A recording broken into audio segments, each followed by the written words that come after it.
Hello friends, welcome to EduACS your education mentor. Friend, इस session में समझेंगे UP counselling के बारे में। और यूपी में राउंड फर्स्ट का अलॉटमेंट हो चुका है। जिन स्टूडेंट्स को यूपी में सीट अलॉट हुई है, फर्दर सीट अलॉट होने के बाद आगे क्या एक्टिविटीज़ है जिसको स्टूडेंट्स को करना है, यूपी DGME ने, Uttar Pradesh director general medical education ने गाइडलाइंस दे दी हैं।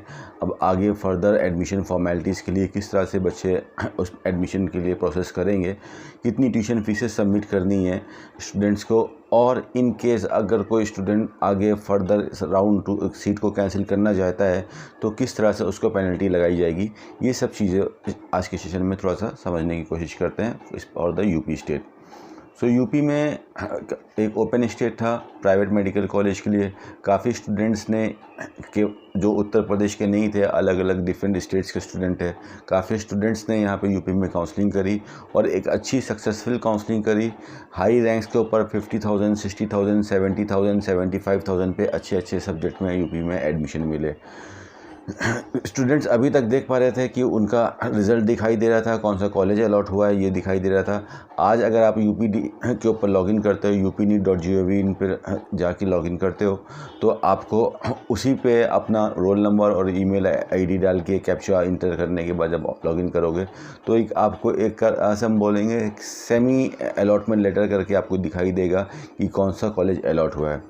अब फर्दर जैसे कि DGME ने एक नोटिस निकाला था जिसमें बताया था कि अब आगे क्या क्या प्रोसेस रहेगा in order to block the seat. इस सीट को कंफर्म करने के लिए अगर किसी बच्चे को गवर्नमेंट कॉलेज में सीट मिली है तो 30,000 रुपीज़ का पेमेंट करना है। जैसे आप लोग ने पहले पेमेंट किया था जब यूपी का फॉर्म का रजिस्ट्रेशन किया था, तो आप लोग को पता है कि आप लोग ने 3,000 का एक पेमेंट किया था डेबिट कार्ड या क्रेडिट कार्ड या नेट बैंकिंग के थ्रू। उसके बाद आपने गवर्नमेंट कॉलेज की काउंसलिंग करी थी तो 30,000 का डिपॉजिट जमा किया था। प्राइवेट कॉलेज की काउंसलिंग करी थी तो 2 लाख रुपए का डिपॉजिट किया था, 2 लाख रुपीज़ का डिपॉजिट किया था। जिस भी मीडियम से किया था, through debit card, credit card या ऑनलाइन मीडियम, तो आपको प्रोसेस पता है कि कैसे जाके वेबसाइट के अंदर पेमेंट होता है। तो अब जिन बच्चों को गवर्नमेंट के अंदर सीट मिली है उनको 30,000 रुपीज़ का अपने ट्यूशन फीस का अमाउंट पे करना है। और जिन बच्चों को प्राइवेट सेक्टर के अंदर सेल्फ फाइनेंस मेडिकल कॉलेज के अंदर सीट मिली है, जिनको क्लिनिकल सब्जेक्ट्स मिले उनको 10 लाख रुपीज़ का पेमेंट करना है, और जिनको नॉन क्लिनिकल या पैरा क्लिनिकल सब्जेक्ट्स मिले उनको 5 लाख रुपीज़ का पेमेंट करना है। पेमेंट आपका वैसे ही होगा, वहाँ पे आप अपना रोल नंबर और ईमेल आईडी को इंटर करोगे, मैसेज आ जाता है पे ट्यूशन फीस नाउ पे, उस वहाँ पे आप क्लिक करोगे तो वो आपसे पूछेगा किस मोड से आपको पेमेंट करना है, SBI से कि अदर कार्ड से, डेबिट कार्ड से, क्रेडिट कार्ड से, नेट बैंकिंग से। इस तरह से आपको इसमें अपना पेमेंट करना है। पेमेंट करने के बाद जैसे आपने पहले के केस में अपना रिसिप्ट को डाउनलोड किया था, पेमेंट रिसिप्ट डाउनलोड करी थी, इसी प्रकार फिर पेमेंट जब आपका सक्सेसफुल हो जाएगा उसके थोड़ी देर बाद 1 से 2 घंटे बाद आप अपना पेमेंट रिसिप्ट डाउनलोड करेंगे और साथ में अपना अलॉटमेंट लेटर डाउनलोड करेंगे। Allotment letter tuition fees submit होने के बाद डाउनलोड होगा, दोनों कंडीशन में, for the private college also and for the government college also. अब आपका फर्स्ट ईयर की आपने फीसेस सबमिट कर दी, 10 लाख रुपीज़ की फ़ीस सबमिट कर दी, आपने अपना अलॉटमेंट लेटर डाउनलोड कर लिया, आपने अपनी ट्यूशन फीस डाउनलोड कर ली। अब आगे इसके आगे प्रोसेस होता है कि आपको अपना डॉक्यूमेंट वेरिफिकेशन कराना होता है। प्रीवियसली सभी स्टूडेंट्स डिफरेंट नोडल सेंटर्स में जाते थे और जितने भी गवर्नमेंट कॉलेजेस हैं उत्तर प्रदेश के, यही आपके नोडल सेंटर होते हैं। तो जैसे कि आप देखोगे इलाहाबाद में, मेरठ में, कानपुर में, आगरा में, ये सब झांसी में, डिफरेंट जगह पे आपको नोडल सेंटर्स होते हैं। तो इस बार जो लोकल के स्टूडेंट हैं, सेम सिटी से बिलोंग करते हैं, तो अगर आप जा सकते हो नोडल सेंटर तक देन वेरी गुड, वहाँ पे आप जाएंगे और हैंड टू हैंड वेरिफिकेशन करा के अपनी सारी रिसिप्ट लेके आपको वहाँ पे जाना रहता है। आपका अलॉटमेंट लेटर होना चाहिए, यूपी में जो रजिस्ट्रेशन किया था वो रजिस्ट्रेशन फॉर्म होना चाहिए, आपका फ़ीस रिसिप्ट होना चाहिए, और साथ में आपके जितने भी एकेडमिक डॉक्यूमेंट्स हैं वो होने चाहिए। अगर आपने गवर्नमेंट में सीट ली है और आप किसी कैटेगरी से हो तो वो कैटेगरी सर्टिफिकेट भी होना चाहिए। ये सारे डॉक्यूमेंट आपको लेके फिजिकली जा सकते हो। और इन केस जो मैक्सिमम स्टूडेंट है, अराउंड 90% से ज़्यादा बच्चे ऑनलाइन वेरिफिकेशन कराएंगे, क्योंकि प्राइवेट में ज़्यादातर बच्चे उत्तर प्रदेश के बाहर हैं, उनके लिए पॉसिबल नहीं है कि अभी यूपी में आके फ़िज़िकल डॉक्यूमेंटेशन करा पाएँ। तो जो आप अलॉटमेंट लेटर डाउनलोड करोगे उसी अलॉटमेंट लेटर पे ईमेल एड्रेस मेंशन है, नोडल सेंटर्स का कॉन्टैक्ट नंबर मेंशन है, आप उनसे कोऑर्डिनेट कर सकते हो और उसी ईमेल आईडी पे आपको अपनी फ़ीस की रिसिप्ट, जो 10 लाख का आपने फ़ीस पेमेंट किया है उसकी रिसिप्ट, अलॉटमेंट लेटर, पहले जो आपने फॉर्म फिल किया था तो आपको एक रिसिप्ट मिली थी वो रिसिप्ट, और बाकी जितने भी आपके एकेडमिक डॉक्यूमेंट्स हैं, एमसीआई का रजिस्ट्रेशन नंबर है, यूजी का, 10th का, 12th का सर्टिफिकेट, आईडी प्रूफ, ये सब चीज़ें वहाँ पे आपको थ्रू ईमेल सेंड कर देनी है और उसको थोड़ी थोड़ी देर में चेक करते रहना है कि उसका वहाँ से क्या रिप्लाई आया है। वहाँ से एज सून एज़ पॉसिबल आपको मेल पे रिप्लाई आ जाएगा और आपका एडमिशन प्रोसेस कंप्लीट हो जाएगा।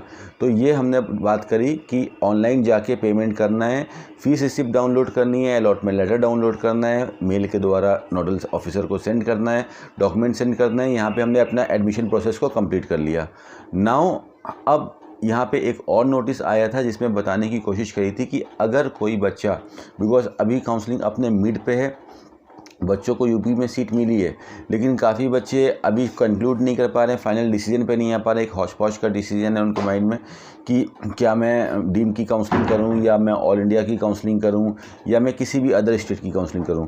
तो यूपी ने बिल्कुल क्लियर कर दिया कि इन फ्यूचर अगर आप सीट को छोड़ना चाहते हो, if you want to seat leave the seat, तो राउंड 2, अभी डेट मेंशन नहीं है कि राउंड 2 कब होगा, मोस्ट प्रॉब्ली 9 के बाद, ये सब होने के बाद आप लोग का सेकेंड फर्दर राउंड की एक्टिविटी का शेड्यूल आ जाएगा। तो राउंड 2 की चॉइस फिलिंग से पहले राउंड 2 का रजिस्ट्रेशन का एक टाइम निकलेगा, 4-5 दिन के लिए रजिस्ट्रेशन निकलेगा, फिर चॉइस फिलिंग होगी। तो चॉइस फिलिंग में स्टूडेंट्स अपनी चॉइसेस डालते हैं।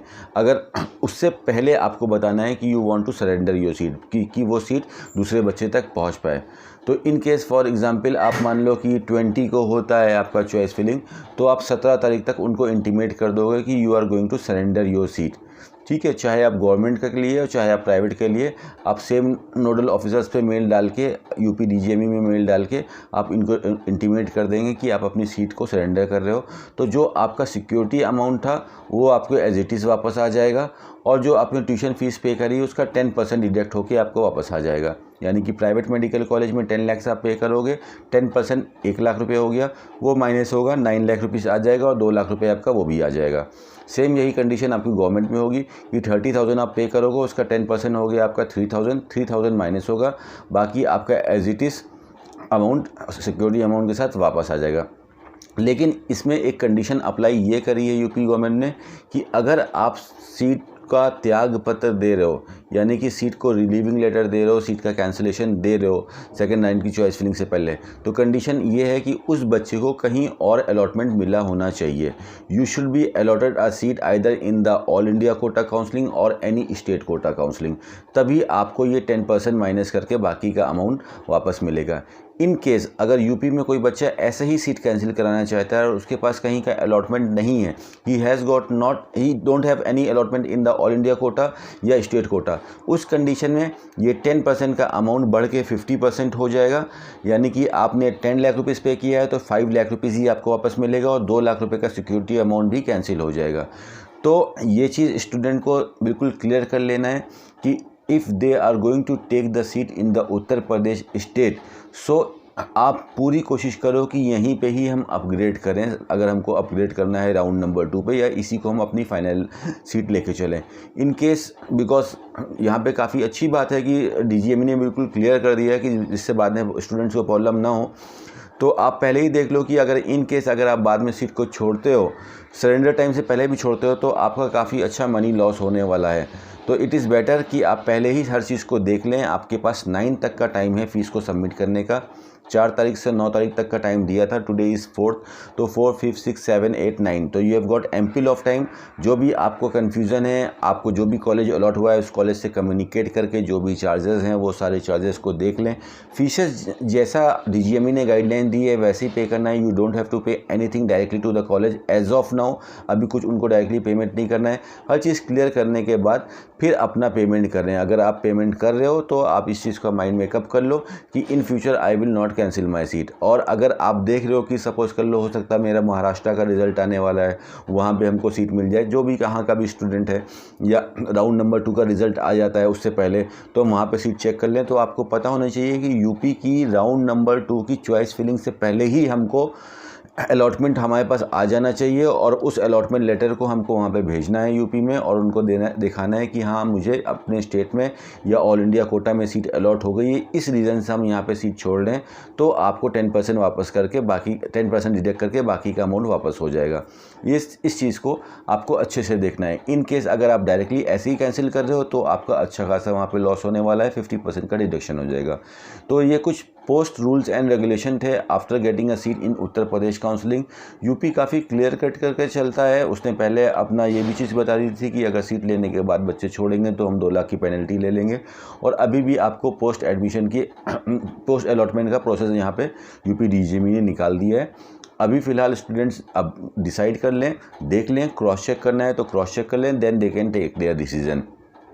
अगर आप लोग के पास डेबिट कार्ड से इतना पेमेंट नहीं हो पा रहा है तो नेट बैंकिंग एक्टिवेट करा के भी आप पेमेंट कर सकते हो, उस तरह से भी पेमेंट हो जाएगा। बिकॉज काफ़ी लोगों को प्रॉब्लम आ रही है। कुछ स्टूडेंट्स ने पूछा था कि 10 लाख का पेमेंट हम सर कैसे कर पाएंगे, ना मेरे क्रेडिट कार्ड में ना मेरे डेबिट कार्ड में, डेबिट कार्ड में है भी 10 लाख रुपए, तो डेबिट कार्ड की लिमिट नहीं है, 2 लाख रुपए तक की लिमिट है, इससे ज़्यादा की लिमिट नहीं है।